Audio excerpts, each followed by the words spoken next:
Yo, today guys, we're gonna be reacting to cops. I'm gonna look at the title. Okay, I can see it up here. Today we're gonna be reacting to when cops have to arrest their bosses. Let's get straight into it. But make sure to like and subscribe. Let's get straight into it. To arrest all different types of people. However, what happens when it's a cop's own boss that he has to put in handcuffs? There's things that we can do to fix this. Here are 4 examples of this incredibly rare situation, starting with the case of Michael Yarbrough. On June 20th, 2023, a Georgia police officer pulled over a Dodge Charger that was going way over the 35-mile-an-hour speed limit. However, when he walked up to the window, he got a huge surprise. Really?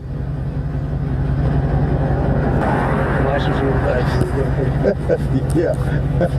The man behind the wheel was chief deputy of the local PD, Michael Yarbrough, not the person this officer expected to pull over. But in reality, this changes nothing, and the officer asks Yarbrough to give over. If you have a criminal record, can you be a cop? I don't even know. Let's just... I'm not even gonna pause a lot. His license and registration, something he's not pleased with at all. Oh, guess who I just pulled over? Who? Yarbrough. Really? Yeah, the chief deputy driving a Dodge Charger, a souped up Dodge Charger belongs to the sheriff's office. I just clocked this at 96 in a 35. What was the issue? I mean, why is he speeding? No reason. He's in an unmarked car. He just got a high horsepower car and decided he wanted to play. It's your traffic stop. You do what you think you should do. I mean, I'm not telling you one way or the other. You can do a 96 and a 35. Okay. Well, you know I don't care for him, so I'm gonna ride his. If body cams weren't around, this stop could have gone a totally different way. But it seems like this officer isn't the biggest fan of Yarbrough and decides to issue him a citation for speeding. For some, handing your boss a $500 fine is a dream come true, and it looks like it's the same way for this officer. Sir, here's your ID back. This is your copy of the citation. If you would sign right here, it's got a court date, time it must appear. Please slow down and have a safe day.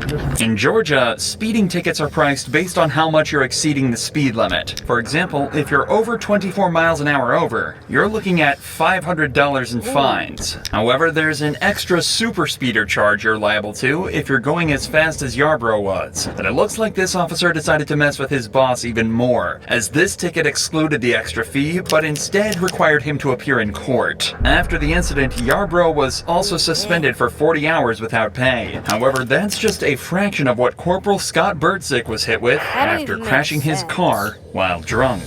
Reached out for my lighter, slammed into his ass. Cool. Yeah, not really. Not really. Yeah. Are you okay? Oh yeah, no, I'm good. Your car's fucked up.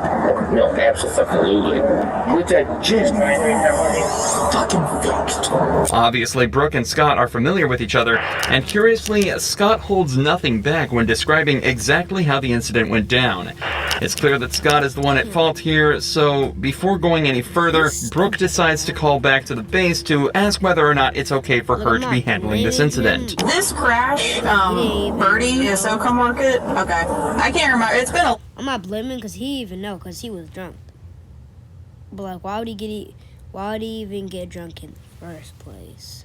Shouldn't he be like doing work with his family or something? You know what I mean? Okay, if you don't, that sucks. Long time since I've worked a crash with one of us in it, so no, he's not on duty. He's in his POV. I just didn't want there to be any like conflict of interest type issues. All right, that was it. I just wanted to make sure. Yeah, bye. Oh, my bad. But comment down below. Cops pulling over their bosses. Comment that if you want to get. If you want to get a shout out. Let's go straight to it. Brooke is given the go-ahead and told that there should be no issues with her handling this case, but that was before she noticed this. You good? Wait. Huh? Wait on his way. He's not coming. Good? Walking home, but yep, I'm good. So, Birdie, you giving me some indicators? Oh, Listen. get the woman. Valdez is coming out just to I'm not gonna lie to you about it. She's on her way? Yeah, she's on her way. I'm not really comfortable with this whole thing at all, but I'm not gonna lie to you about it. Oh, no. I don't mean to put you in that, Indy. Yep. From now on, you know how it goes. You can't consume anything, okay? Because right now you're being detained. Wait, what? It's obvious that Scott is under the influence of something. Judging by his slurred speech, slowed reactions, and slight loss of motor control, Brooke is fairly sure he's been drinking. Get the perfect workout for you every time. Whether you're training for 30 minutes in the garage or you're going to the actual gym, I fit as you. At this point, Scott is no longer her supervisor. He's just a suspect in a case, and what's more, he's drunk and likely unpredictable, a combination which can be incredibly threatening to a female officer. Please don't make my life difficult. I would never do that to you. Okay, I'm very uncomfortable right now. And I apologize for putting you in that position. Are you on? Yes, I am. And I'm going to remain on for integrity. You know you can't smoke right now. Why? Because if I'm going to do a DUI... He has the audacity to smoke at this moment. I mean, come on. Like, why? Literally, why? You're being detained, and you have the audacity just... Oh, maybe I should smoke. Bro, what? I should stop pausing. Investigation, it impedes it, so you can't consume anything. I want to get that dog. That is a really cute dog. Fear aggression issue. You can always train a dog. I'm trying to change this. You can't consume anything. You're killing me. I'm trying. What's too late now? Let's go. After a short wait, another officer arrives at the scene, meaning they can finally start getting to the bottom of all of this with some sobriety tests. These lasted over 10 minutes, but it's not hard to tell how they went by just looking at a few seconds of them. You may begin the test. 1, 2, 3.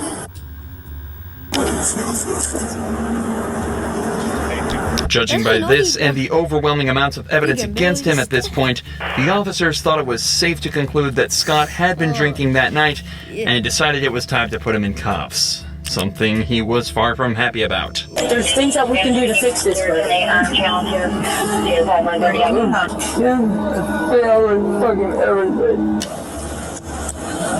think you just realized he was drunk. Despite Scott being one of the most polite and respectful suspects ever on this channel, he was actually hit with a better sentence than the majority of criminal cops. After blowing a .156 back at the station, he was charged with driving under the influence and damaging property. He was ordered to pay just under $1,000 in fines, serve 50 hours of community service, and take multiple substance abuse and DUI classes, and had his driver's license suspended for 6 months. He was also sued by the driver of the vehicle he hit, and a cash settlement was reached. And on top of all of that, he also was suspended without pay for a week and given a last chance agreement, meaning one more slip up and he was out for good. Realistically, that's exactly how one of these cases should be handled. He's lucky. But when New Mexico police were put in the same position, they instead showed just how Moral of that story is that when you're in school, you do something bad, you can't go to jail. When you start getting older, some people think, who cares if I'm out of school? I can still do bad stuff. They end up getting arrested. corrupt America's cops can be. I'm not going to arrest you for my Pat Annie. I just say don't drive. This cop pulled over a truck in Lordsburg after suspecting the driver may have been drinking. However, after walking up to the window, he was hit with a wave of shock and disappointment. Hello. What? The reason I pulled you over because you were kind of swerving back there. You're good? The driver was the city's mayor, and this was the third time she's been pulled over for this exact offense. And what's worse, she was driving like this with her foster child in the car. You have a registration in your shirt, please? You okay, bud? Yeah? Just be quiet. The cops are now in an That was extremely rude. awkward position, They didn't but do after a anything short to you. chat, You could they just decide show that they us should up. proceed with the stop normally and do their jobs, at least for now. Hey, Glenda, you mind stepping out of the vehicle over if you pick her up on my unit real quick? How much have you had? 3 or 4? 3 or 4? Okay. As Glenda exited the vehicle, both of the officers noticed a strong smell of alcohol on her, and she quickly admitted to having a few drinks that night.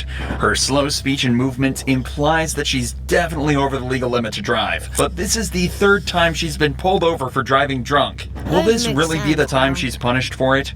This officer certainly thinks there's a chance. Please, let me just get him home. Get who? Ethan, You know I'm the type of cop that doesn't get brakes, okay? you're the type of cop that what? That doesn't get brakes. When I approached the vehicle, I did notice an odor of alcohol coming from alcohol coming from inside the vehicle. When I observed you walk out, you were kind of swerving all over the place, okay? And then right now, you're just, as you're standing, you're kind of swaying side to side. Thing is, you're the mayor, okay? I'm your employee. Doesn't matter. I'm your employee. And now that you're standing downwind, I can smell it. Okay? Well, I'm not denying it. Yeah, we can smell it on you, and the way you got out of your vehicle, it's not good. As the officer said, Glenda is their boss, so there's clearly a conflict of interest here. So they call up New Mexico State Police to handle it from here. But when the original cops learn of the outcome, be a they mayor, realize bro. they probably could have done a better job themselves.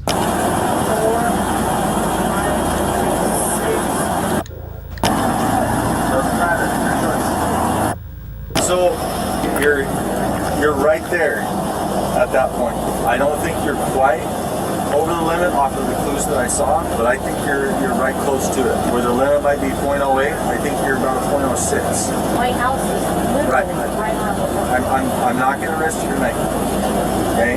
But if you've had any, I just say don't drive. Somehow, despite all the clues that the first 2 officers picked up, the state cops decided she wasn't over the limit when they arrived and was therefore free to drive. Now, there's obviously Wow, the kinda debate of cooked. corruption here, given that she's the mayor, but let's take his word as fact for now. The cop decided he thinks Glenda is at a 0.06 right now, but this was an hour after the initial stop was made. Taking into account that your blood alcohol level drops at a rate of around 0.015 an hour, Glenda was getting extremely close to the coveted 0.08 she'd be charged for. You may also be wondering why the cops didn't just use a breathalyzer to test her blood alcohol level immediately. The answer there lies in the 4th Amendment. Cops have to provide probable cause that a driver is impaired before they're allowed to collect chemical evidence that proves this. That's what the sobriety tests are for. The combination of these 2 problems is what led to Glenda going home that night instead of to jail,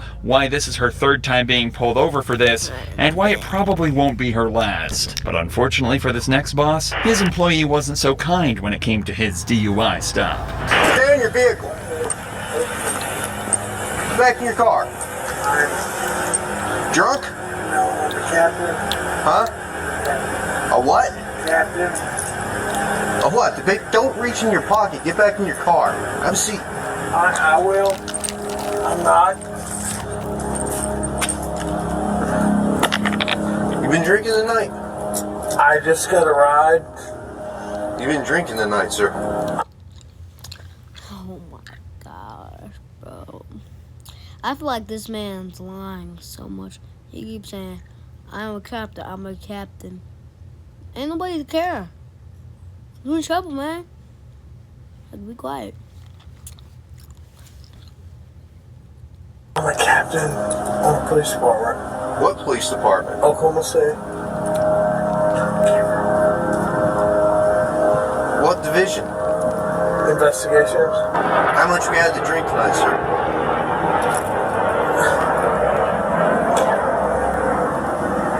Please. Huh? I'm not turning my camera off. Okay. This guy isn't just drunk. He's absolutely hammered, even to the point where he thinks the camera can't hear him whispering. But despite the captain's pleas, the officer refuses to turn off his camera and continues with the investigation. Go ahead and step out of the vehicle. You gotta be kidding me. How much we drink tonight, sir? I was at a poker game. Uh-huh. Because you were swerving all over when you turn up here, you didn't use your signal. I'm sorry. How much you drink at your poker game? Not much. Not much? How much is not much? I don't know. Beer? Liquor? How many beers? 3 or 4. 3 or 4? How long ago was that? It's been going on a while. How long ago did you drink your last beer, sir? What time is it now? It's 0140. Midnight. You think you should drive it? No, but I came from 4 blocks. And your mom lives here. I live here. You live here? Yes.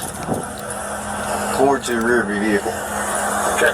You got any weapons or anything on you? I do not, sir. Those must have been a strong few beers, as not only was he stumbling over his words, but apparently also swerving across both lanes on his way home. The captain is then searched and told to stand in the open where he's tested on his balance and sobriety. Hands down by your side, please. Look straight ahead. You see the tip of my pin, sir? I do. I want you to follow the tip of my pin without moving your head, okay? Come over here where it's a little bit more level. I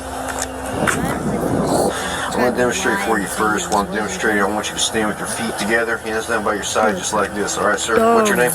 Matt French. Matt French. Mr. French, stand just like that for me. When I tell you to begin, okay, I'm just going to demonstrate for you first. I want you to pick a foot of your choosing. It doesn't matter if it's your left or your right foot. I'm familiar. And I want you to lift it approximately 6 inches off the ground.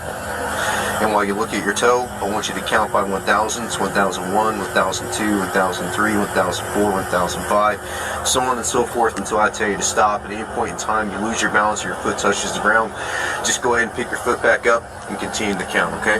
Do you understand these instructions I've explained to you, Mr. French? You may begin.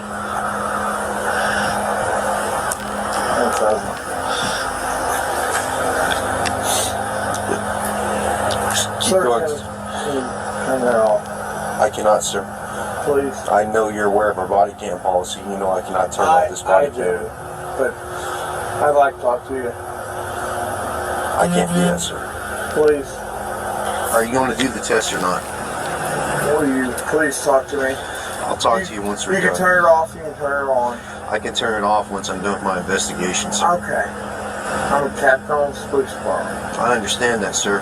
I get And I am that. a sergeant on this police officer, and I I've am taken not. an oath to uphold the law. I don't am show not. favoritism to anyone, regardless. I don't care if you're a Sir. gangbanger or the President of the United States. Sir, I'm not asking you for that. If I was to treat you differently than I was to treat like some Southside loco or some pedo, how's that look on me? Okay, I'm not asking you for that. Because I wouldn't do that for any of them. Even as the captain begs him to turn his camera off and just talk, the officer stands his ground and states that he has to treat everyone the same or his job and livelihood could be at risk. He's showing a fantastic amount of integrity that unfortunately we don't get to see too often, likely due to people like this trying to pull rank. They then continue with the third and final test, involving simply walking heel to toe for 10 steps. Alright, anytime you're ready, you may begin. 1, 2, 3, 4, 5,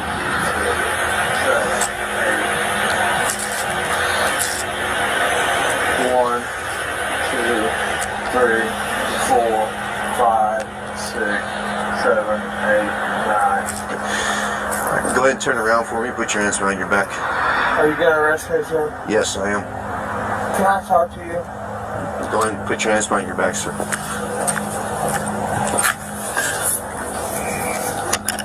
Now that the investigation is concluded and the perp is placed under arrest, the officer turns off his camera and returns the captain to the police department.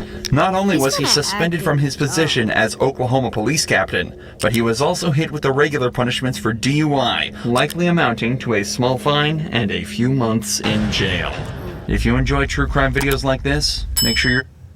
No, it's my job, brother. It's my job. If you enjoyed this video, make sure to like and subscribe. You don't have to. But peace.